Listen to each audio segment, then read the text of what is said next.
Have you ever noticed that some of the smartest people you know are completely broke? They can solve complex problems, analyze situations brilliantly, and give amazing advice, but they can't figure out how to make money. Meanwhile, people with half their intelligence are building wealth effortlessly. This isn't about IQ, education, or opportunity. Freud discovered something disturbing.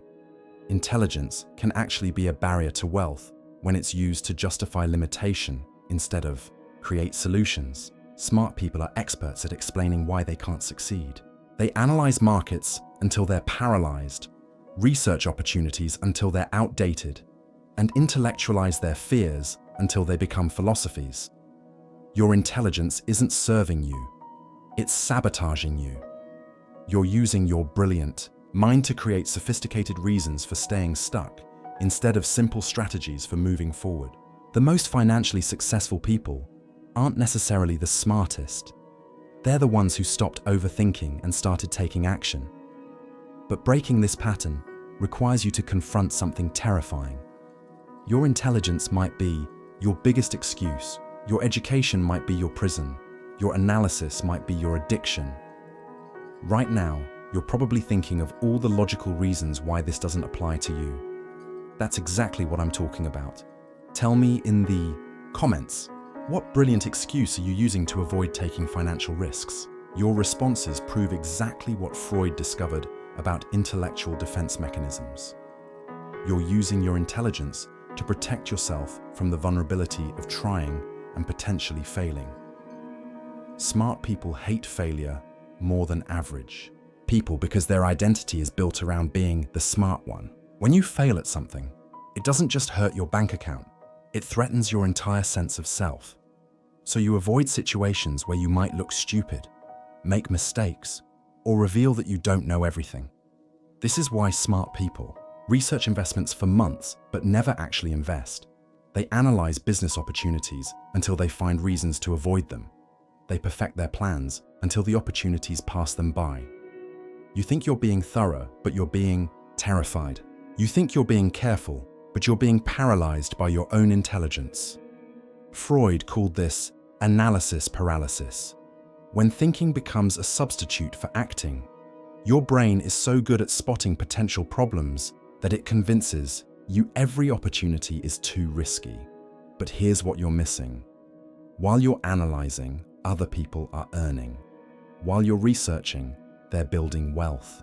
While you're thinking about why something won't work, they're making it work despite the obstacles. The market doesn't care how smart you are, it cares how brave you are. Money flows to action, not analysis. What opportunity are you currently overanalyzing instead of pursuing? I can see from your comments that many of you recognize this pattern of endless research without action. But Freud discovered something even more troubling about smart people and money. You have a psychological need to feel superior to money-obsessed people. Your intelligence has become your identity, and you unconsciously believe that caring about money would diminish your intellectual status. You tell yourself that truly intelligent people care about ideas, not income, that sophisticated people value knowledge over cash, that evolved people prioritize meaning over money. But this is just intellectual arrogance disguised as virtue. You're using your intelligence to justify being broke and then feeling superior to people who aren't. Meanwhile, those shallow people you look down on are building the financial freedom that would actually allow you to pursue your intellectual interests without worry. They're creating the security that would let you think about higher purposes instead of bill payments. Freud understood that this superiority complex is actually covering up deep insecurity about your ability to succeed in the real world. You retreat into intellectual pursuits because they feel safer than the messy, uncertain world of money-making.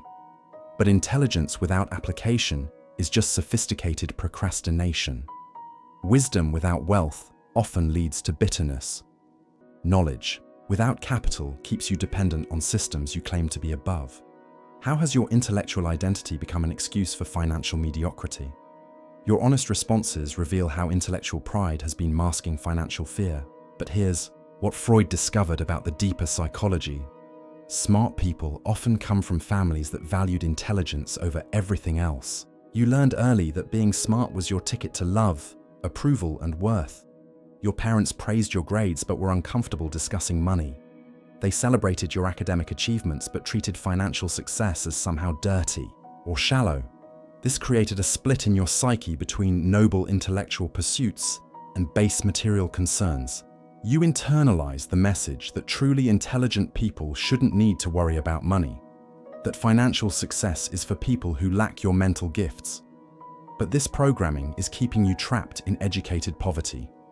You've been conditioned to believe that struggling financially while pursuing intellectual interests is somehow more honorable than using your intelligence to create wealth. Freud realized that this is a form of learned helplessness disguised as moral superiority.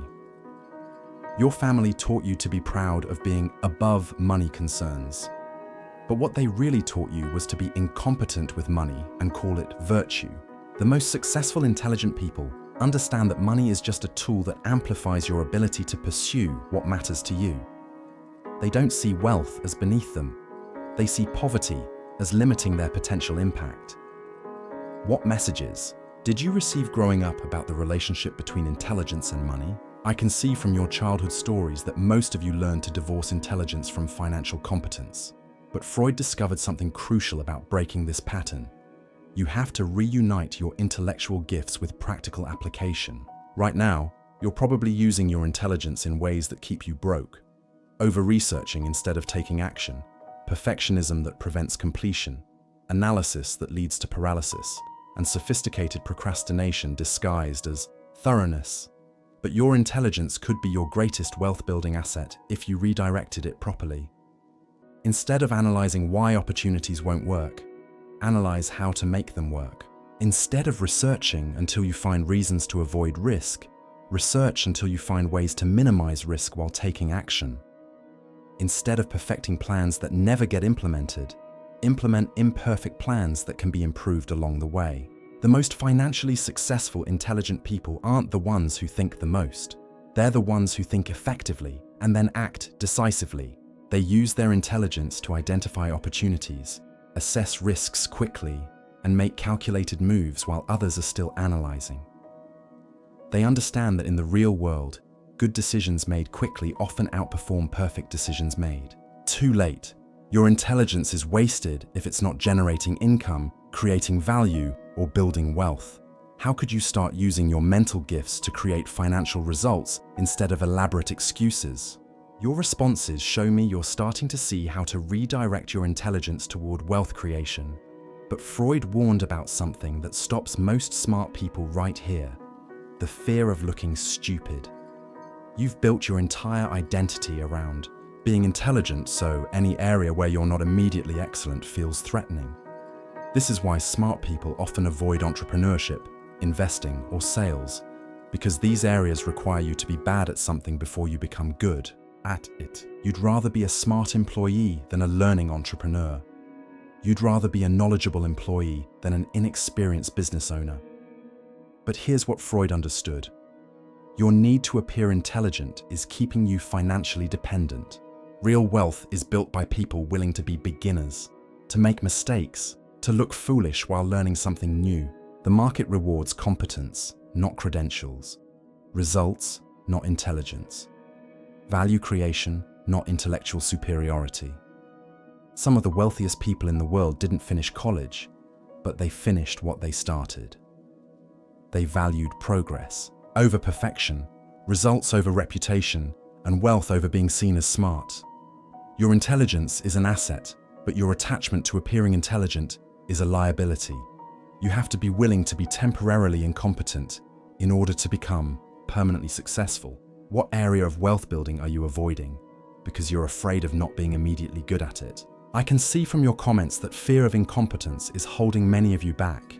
But here's what Freud discovered about smart people who do create wealth. They learn to separate their ego from their outcomes. They understand that intelligence is a tool, not an identity. When a smart person's business fails, they don't think, "I'm not smart." They think, "That approach didn't work. What can I learn?" When they make a bad investment, they don't question their intelligence. They question their strategy and improve it. But most smart people take every failure personally because they've confused being intelligent with being right. They think their intelligence should protect them from mistakes, so every mistake feels like evidence that they're not as smart as they thought. This creates a paralyzing fear of being wrong that keeps them from taking the risks necessary to build wealth. Freud taught us that true intelligence includes the wisdom to know what you don't know and the humility to learn from people who may be less educated but more successful. The smartest financial move you can make is to stop needing to be the smartest person in the room and start learning from people who have what you want. Some of your best teachers will be people with less formal education but more practical success. Your job isn't to prove how smart you are, it's to get the results you want. Intelligence is worthless if it's not producing the life you desire. Are you ready to value results over being right? Your responses reveal that many of you are beginning to separate your ego from your outcomes. But Freud discovered something else about the psychology of intelligent wealth builders. They understand that money is not about math, it's about psychology. This is where your intelligence becomes your superpower instead of your weakness. While other people are controlled by fear, greed, and emotion, you can analyze market psychology, understand human behavior, and make rational decisions based on data rather than feelings. You can study successful people and model their strategies instead of getting caught up in get-rich-quick schemes. You can build systems and processes instead of relying on luck or intuition. Your analytical mind can spot patterns, identify trends, and calculate probabilities that others miss. But you have to apply this intelligence to action, not just analysis. The goal isn't to understand everything before you start. It's to understand enough to begin, then learn and adjust as you go. Intelligent wealth building is about making smart bets, not perfect predictions. It's about calculated risks, not guaranteed outcomes. It's about using your mind to stack the odds in your favor while accepting that uncertainty is part of the game. Your intelligence gives you an edge, but only if you're willing to play. The most successful smart people treat wealth building like a fascinating puzzle to solve, not a threat to their identity. How could you start viewing money-making as an intellectual challenge rather than a threat to your intelligence? As we reach the conclusion of this psychological exploration, I want you to understand something profound that Freud discovered. Your intelligence is not separate from your financial success. It's the key to it. But only if you stop using it as a shield against action and start using it as a sword for achievement. The world doesn't need more smart people who can analyze problems. It needs intelligent people who can solve them. It doesn't need more brilliant minds that can explain why things won't work. It needs creative intellects that can figure out how to make things work. Your education, your analytical abilities, your capacity for complex thinking. These are all advantages in the wealth building game. But advantages only matter if you're willing to play. The tragedy isn't that smart people can't make money. It's that they won't try because they're afraid of looking dumb. But the real stupidity is wasting your intellectual gifts on elaborate justifications for staying broke. Your intelligence is a tool for creating the life you want, not an excuse for avoiding the work required to get it. The market is waiting for your unique combination of brains and bravery. Your ideas have value, but only if you're willing to test them in the real world. Your analysis has worth, but only if it leads to action. Right now, you have a choice. You can continue using your intelligence to explain why you can't succeed, or you can start using it to figure out how you will succeed. The world needs smart people with money more than it needs smart people with excuses. What will you choose to do with your intellectual gifts?